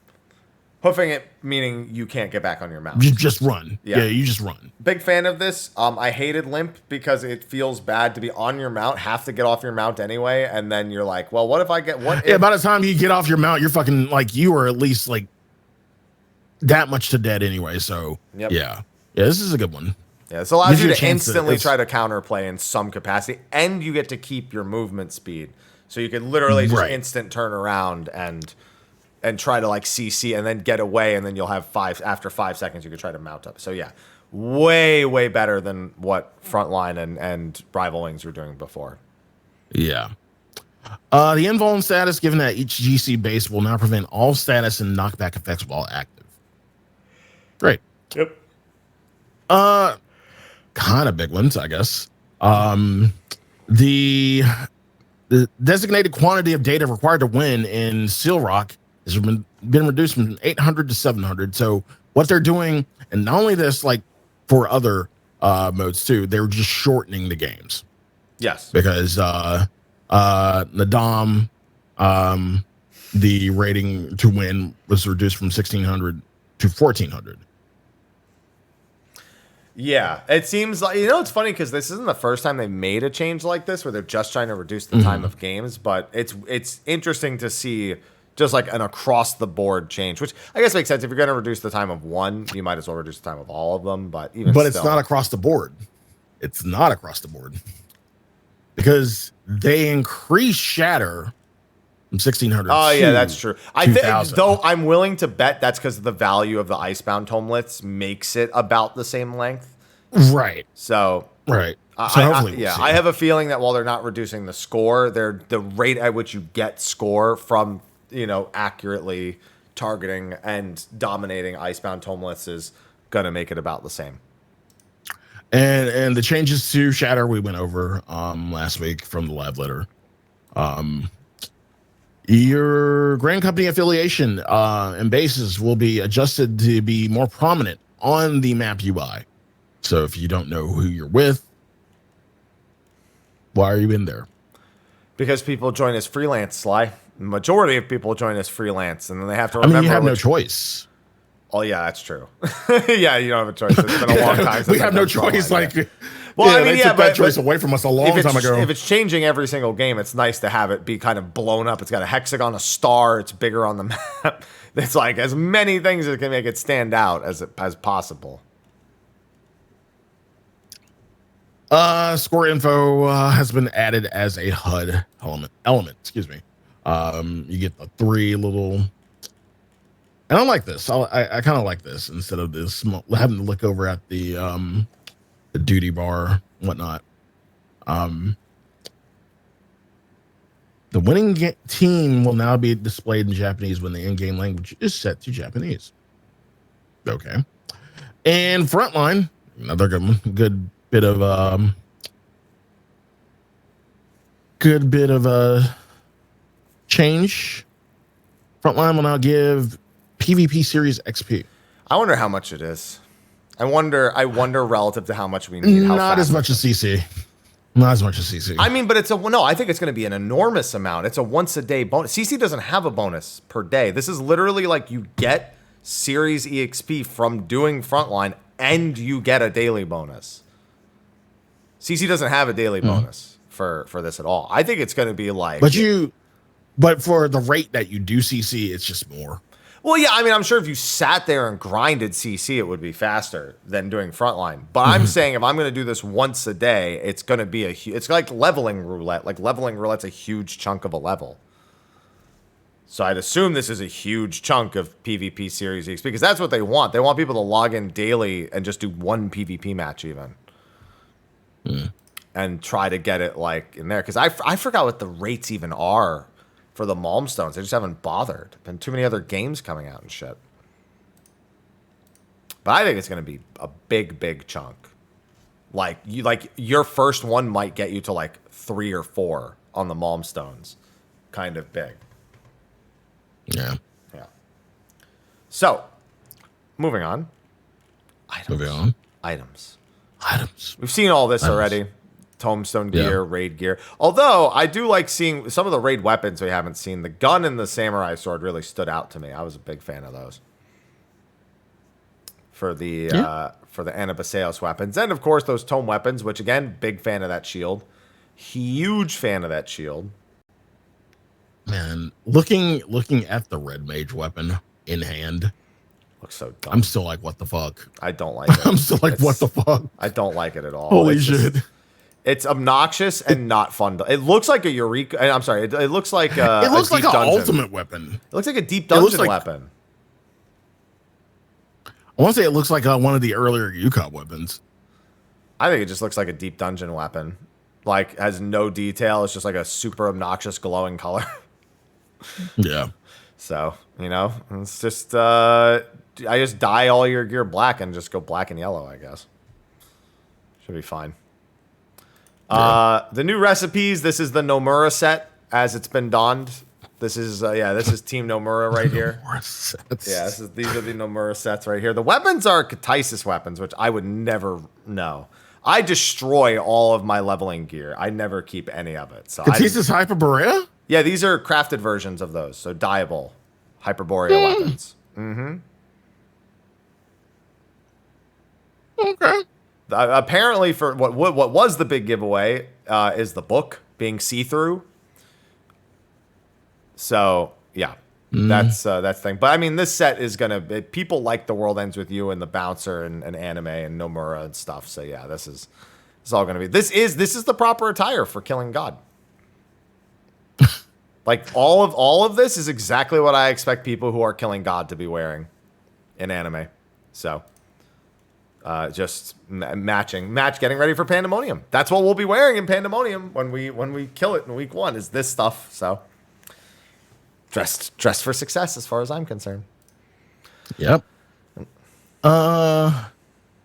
They've made adjustments to the graphics for some of the Valentine's Day pieces, and any of the Valentine's Day items can be equipped regardless of gender. It feels like they released some of that stuff, like gender lock, just to unlock it later. Because I swear a lot of this stuff came out like after they had stopped doing it, and they just kind of keep and like we still have some new like gender lock stuff coming. It looks like in the next patch, given what they showed us in the live letter. So curious to. I wonder if it's easier for them to just design it that way and remove it later, like more time efficient than it is to just do it that way from the start or something. It's probably what the case is. Items stored in the Glamour Dresser or Armoire can now be selected in the drop-down menu when performing Cast Glamour at an inn room. And in addition, equipment held by any retainers will be also displayed in the Cast Glamour menu. So more quality of life in terms of, glamour. Do it anywhere. Well, at an inn. But anybody holding on to anything anywhere inside the inn, so I can stand in this corner, stand in that corner. Yeah, this corner, that corner. Yeah. Radiance gear can now be purchased in exchange for sacks of nuts from the guild ship hunt vendors. Yep, that's just an old set being moved in. That's the not aphorism. What was we literally just passed it earlier. Whatever the fucking 6.2 uncapped was. Astronomy. Yeah, astronomy. Yeah, whatever. I don't give a shit. It's all the same. New items available in exchange for achievement certificates. Certificates have been added. Certain items can now be sold to synthesize or are submitted for expert delivery missions. The number of island prisms yielded from crafting has been increased from 1 to 3. New conditions have been added for expert recipes. Good omen. Guarantees good material condition for the next step, which I'd assume just makes experts a little easier. Yeah. After synthesizing an item in the crafting log, the list of recipes automatically will adjust upon redisplay so that items before and after crafted item are visible. New gathering points for miner and botanist. Yay. Yay. Items added to Yay. Items added to the gathering points. Yay. Woo! Gathering attempt and integrity bonuses have been added to certain legendary nodes. Yeah. This is seems all normal. Gathering stuff. Yeah. Gathering stuff. Acquiring breeding has been added to the filter settings in the fish guide. Okay. Yeah. It's all the gathering stuff. I'm just like, okay. Okay. And new fishing holes. Okay. Okay. No, we can skip the next one. We're going to talk about this one. Ocean fishing. So Sly, I have to admit something. What's up? I'm more afraid now than ever of the achievements. You're starting to believe they're going to put it. So there's one of two possibilities, Sly, and I think possibility one is what they'll do, but I'm fearing possibility two. Okay. So when we scroll down, they talk about new bonuses, new voyage missions, and then also new bonuses is an interesting thing, but I guess that's related to the specific area. Now select between two different routes when embarking on a voyage. So you have the Indigo route and the Ruby route, which means they're probably going to add more locations, I guess, to the other spot. But either way, there's one of two possibilities with this, and I think it's going to be possibility one. Possibility one is the Indigo route will fall on one set of every other hour. So in this case, 3, 5, 7 in the screenshot. And then the Ruby routes on the every other hour that's not covered there. So if you wanted to, you could do ocean fishing every hour. You'd do Indigo route, then Ruby route, then Indigo route, then Ruby route. Back and forth. And every hour it'll do that. And that's okay, fine. Great for people who don't have the achievement. My other fear is that they're going to do 3 million points on just the Ruby route. As an achievement. That is my grand fear now seeing this screenshot here.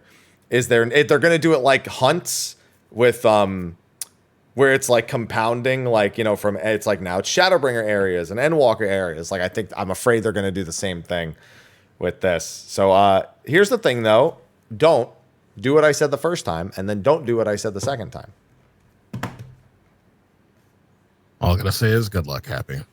I'll be rooting for you. I'll be rooting for you when you're going for that new achievement. So there won't be one. luck. I won't have to worry about it. Yeah. There won't be one. Level cap for desynthesis has been increased to 640. We are getting new mounts, new chocobo barding, of course, new minions again, ruby weapon. Hopefully it's more than ruby weapon. I'm hoping it's all the weapons, but it looks like it's just going to be ruby weapon for now. I don't know. The other ones will be later, yeah.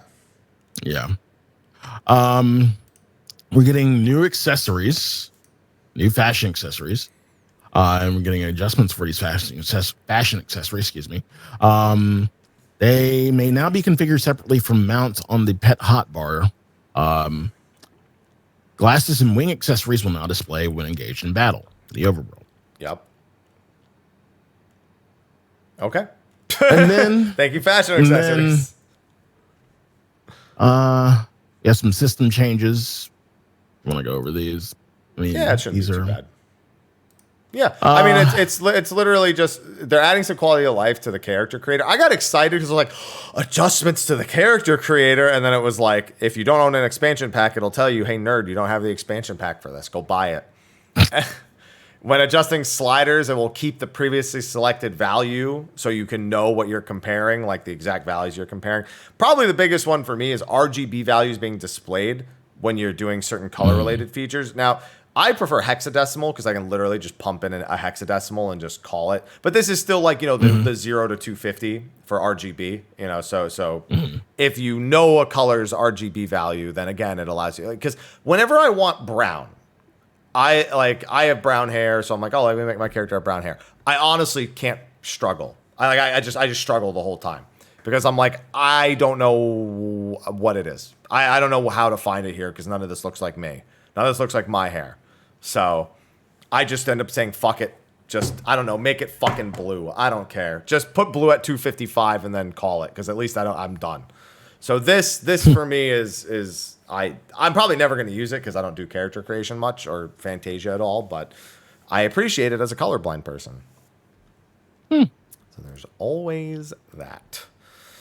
Then some extra help messages just to let you know, like, your patron deity doesn't give you any stats, and if you're trying to join a congested world, that's got belt written all over it. But I mean, people still ask to this day, hey, does my patron deity matter? And I always have to say nope. And they're like, okay, well, I don't know why it's there then. And I'm like, because role playing. And that's it. That's all there really is to it. New achievements and titles have been added, just not for ocean fishing, right?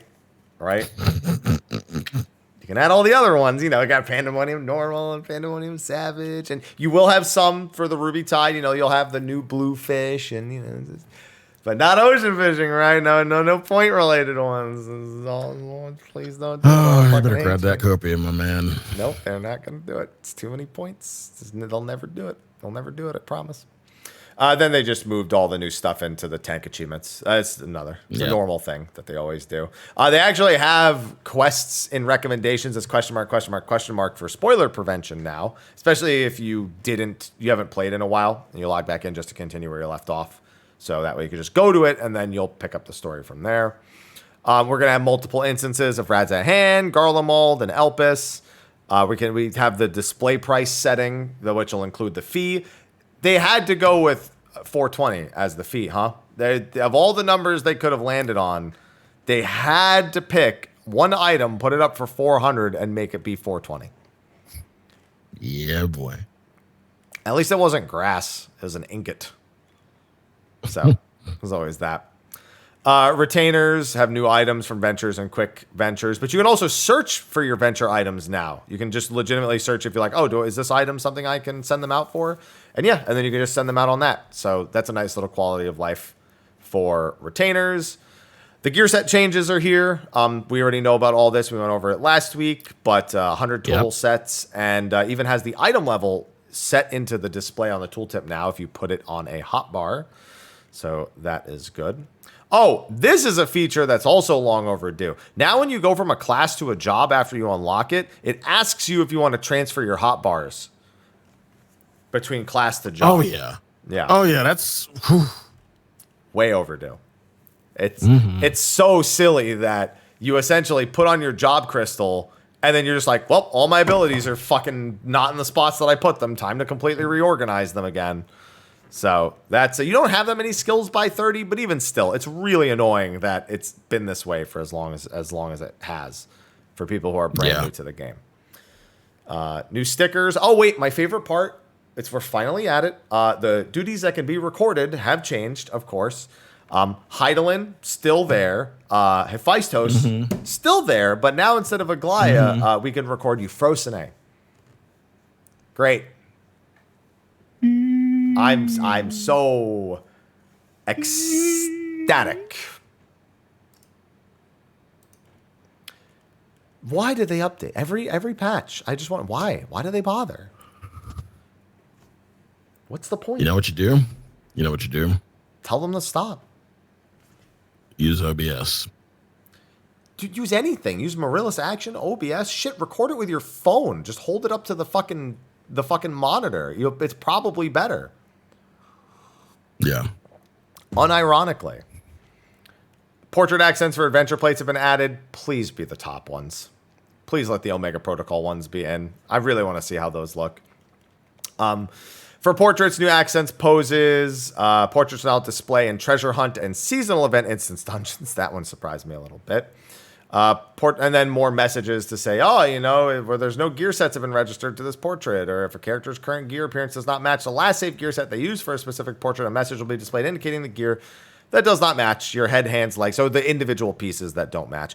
How about this, though? Make a better portrait system.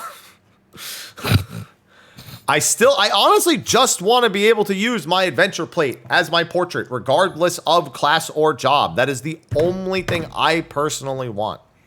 And I'll say it every time until I get it. But that is all I want. And it's killing me that that's not how it is, because mine's a monk one, and I'm not on monk most of the time. The player commendations. You can now double click just to give someone a commendation. You can also, which by the way is great because that saves me a bunch of time. When the display of portraits is enabled for player commendations, they will now also display after matches in crystalline conflict. I guess it wasn't like that before. And the position setting has been adjusted in the player commendation window. Cool. A few more changes we already knew about. Job icon into the... but now, okay, so we knew about this. We knew they were adding the job icon. It doesn't work in cross-world parties. So it's fucking useless. That's like 99% of the types of parties that you join. Yeah. At least in hunt parties, I can see it.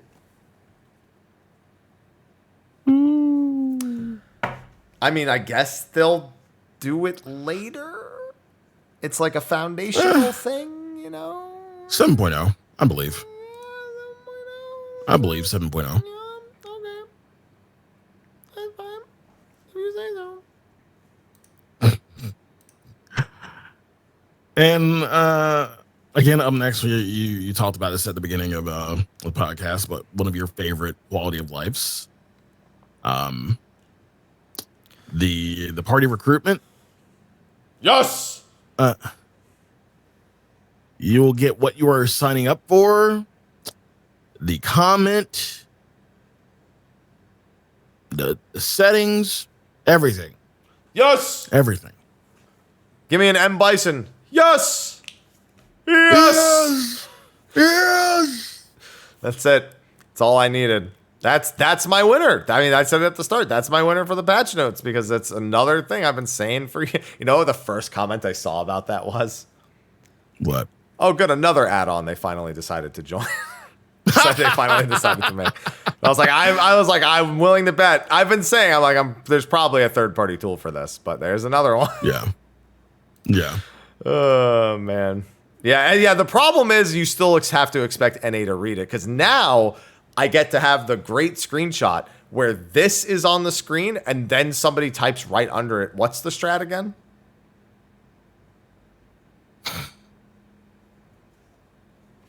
Now everybody's going to be Mr. Madge. Yes. Everybody can be mad with me. Granted, it wasn't that they didn't read the comment. It's that they didn't, A, know what they were saying, and B, who they were talking to. You don't flex for Mr. Happy Strat. Yes, you do. Yes, you do. Option to align the party list to the bottom of the screen has been added. Okay. Yeah, it's just a nice quick alignment. So the big thing is the party list size is quite large as a whole. So I'd assume, so the reason why it's this size in the first place is because normally it goes from top to bottom when you're adding your party. Mm-hmm. So I wonder if the aligning the party list at the bottom is going to go from bottom to top. Bottom to top. Yeah. I mean, I don't think it says align list bottom to top. So I don't know if a full, I guess what I'm saying is I don't know if a full party looks any different. Because generally speaking, like looking at the light party here, the person in charge is Final Fantasy XIV, and they're still at the top of the list. So I just think that you are at the bottom and it pushes you up, which functionally at 8 people doesn't change anything. So just a personal preference thing, I suppose, especially for light party stuff. You know, it's whatever. Yep. Yeah. And then the alliance stuff is also, I guess the default is going to be different. If it's moved for you, like I moved mine ages ago, it doesn't matter. So it is what it is. And then here it is, added attack to 6, attack 7, attack 8 as signs. You know what's interesting? That is supposed to be a macro for attacking, but we use it just to mark ourselves. Mark people. Yeah, because they're just numbers at the end of the day. Like, I wonder why they designate them as attack macros in particular. Like, wouldn't it be more of an attack macro if it was a sword 1 and a sword 2 and a sword 3 and not a magnifying glass, a hexagonal magnifying glass 1, a hexagonal magnifying glass 2, etc., etc. Maybe it's supposed to be. Maybe it's a fly swatter because you're swatting the enemies. I don't know. I'm trying to come up with something. After a ready check is completed, a sound effect dependent on the result will now play. Yeah, so, that's nice. I have sound effects completely turned off for that, though. So I'll never hear it. But it's so nice. One for everyone's ready, and then one for like one person's not ready, I guess. Yeah, it should be because there should be a call sound that's like, bam, bam, bam. I forget which one it is because I don't remember them anymore. Like the 11 they have them but they have them in 14 too. They have some of the same or some of our own. Yeah, danger bongos for the failed ready check. Yeah, stuff like that. Yeah, it'd be nice if they just reused those and just made one like just I don't know, just used it for that. Oh, this is for me also. This next one. An option to store newly obtained items in the last open inventory slot has been added.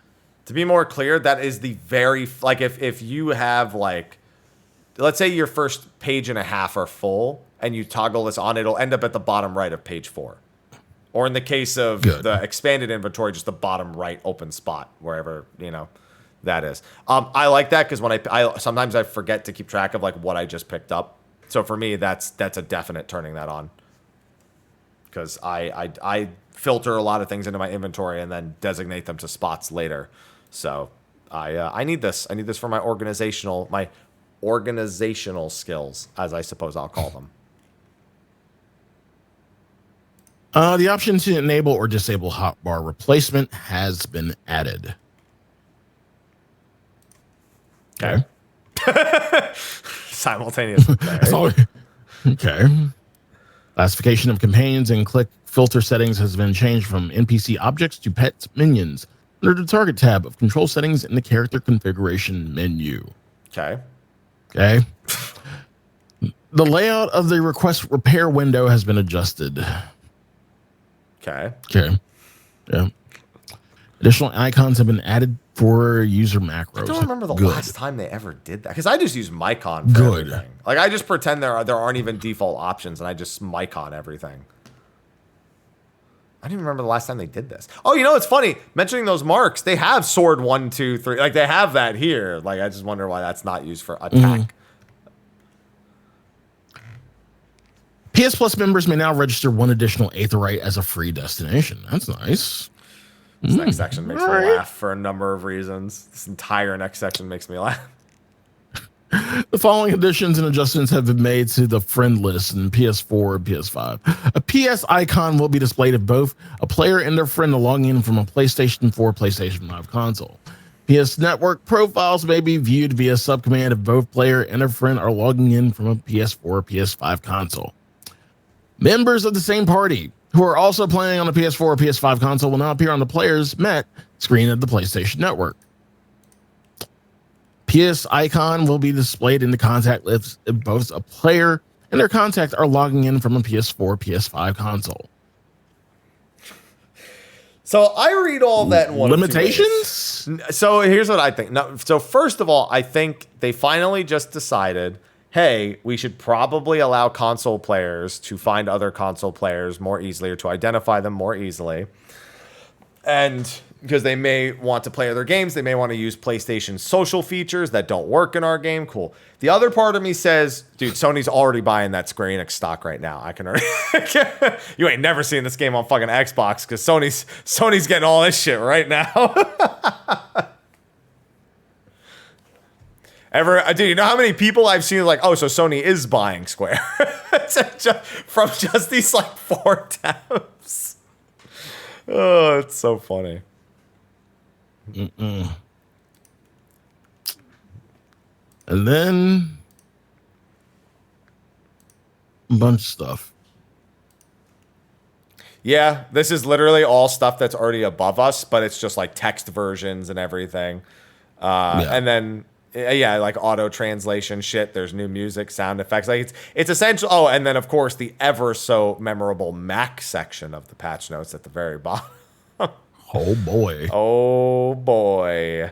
And then some more text messages, sound effect and gamepad vibration when a character has moved to another data center. So when the move is actually like done on that screen.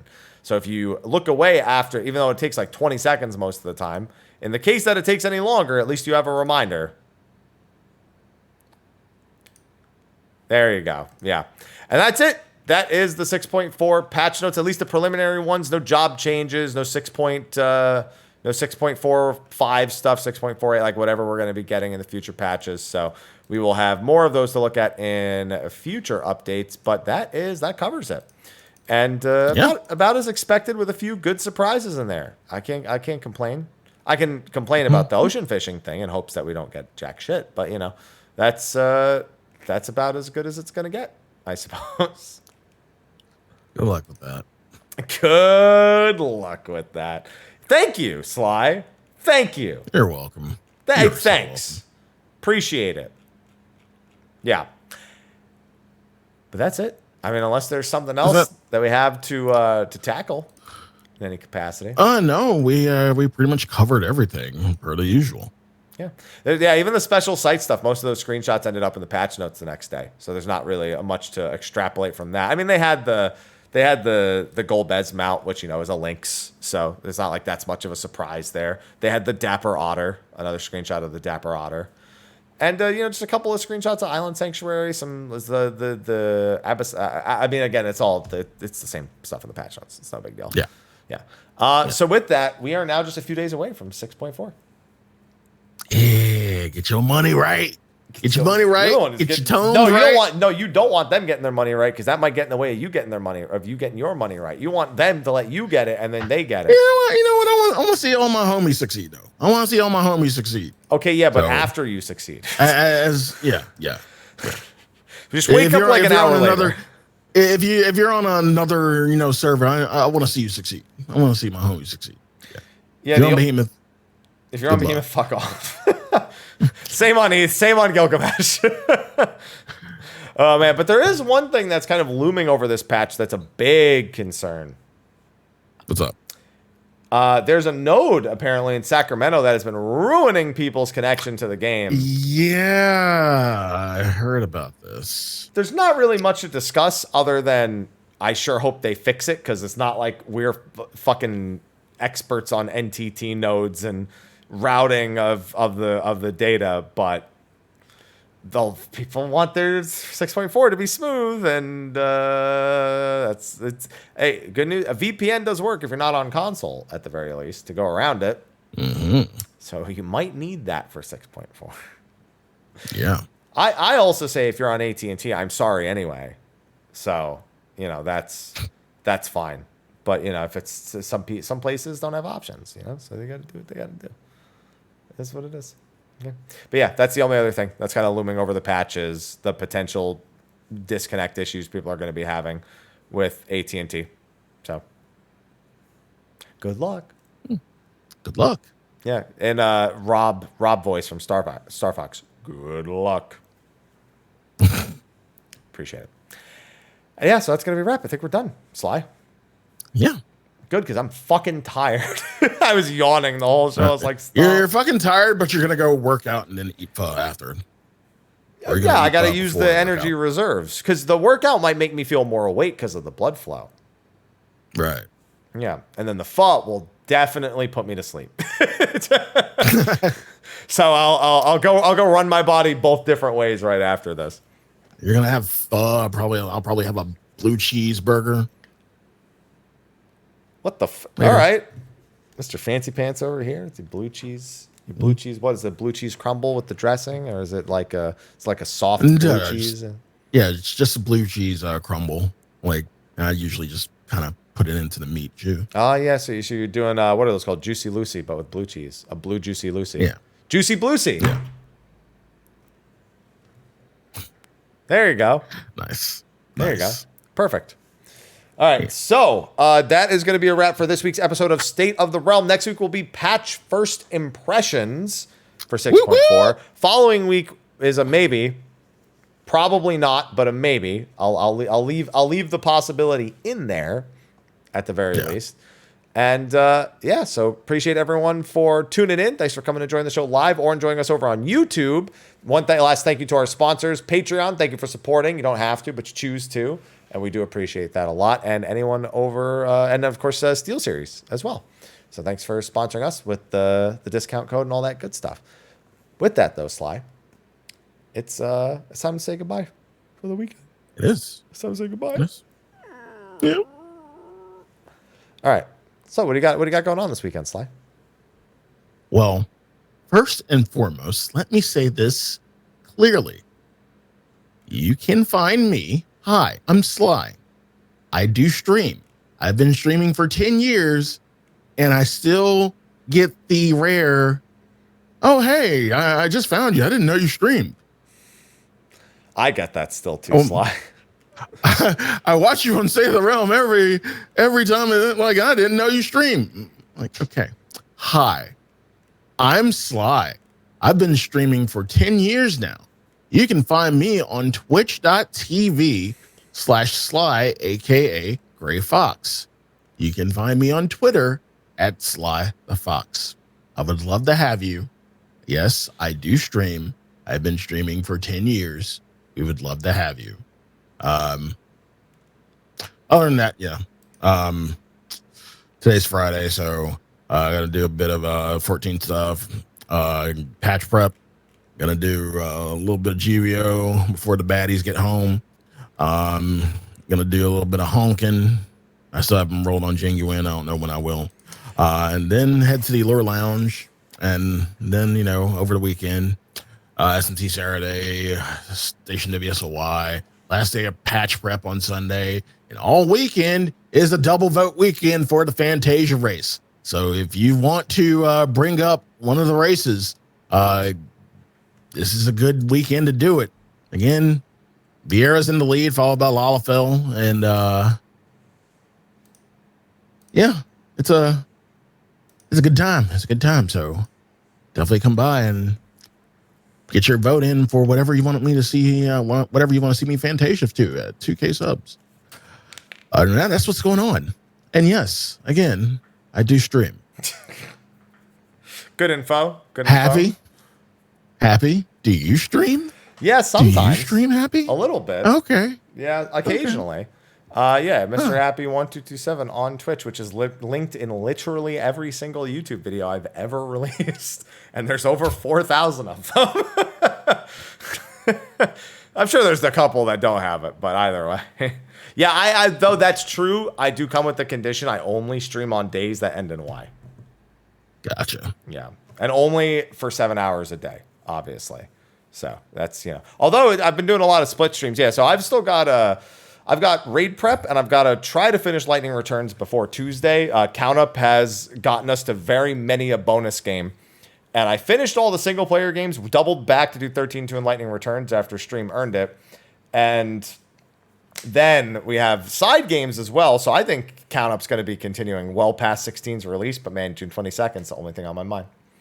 Like I said at the start, it's consuming my brain, and I want it to be now, and it's not, and I'm getting upset about it because I'm impatient. Anyway. Yeah, just expect a lot of content regarding 16 before it comes out, and then 14 will have 6.4 stuff, and any news, live letters, fan fest, all that stuff throughout the summer. So it's going to be a damn good time. Oh, and Sly, you want to hear something fun specifically for you? Up? So I had a sponsored Honkai stream today. Didn't get Jing on. Just going to lead with that. Didn't get that. However, I noticed I had some standard pulls, so I just threw it out and got a 5-star light cone. That was fun. That was a nice little a boost, considering I am Traveler 15 still, I want to say. Wow. Yeah, I have barely had any time to play. I just gotten to Robot Man and a little bit past that. And yeah, and I have Zila, I have Yinching, I think his name, Yinching, and I have I think I have one other. Yeah, and I have the 5-star light cone. Oh, that's right. I'm sorry. I'm Traveler rank 16 now. No Thunder Chad Sid yet. No Thunder Chad Sid. Maybe if I have time. I finally put it on my phone, so I might actually get around to it at some point. But I can go play. I can play it in the gym. Honking in the gym. Honking in the gym. Normally you pay extra for that. Anyway, moving on. Yeah, you do.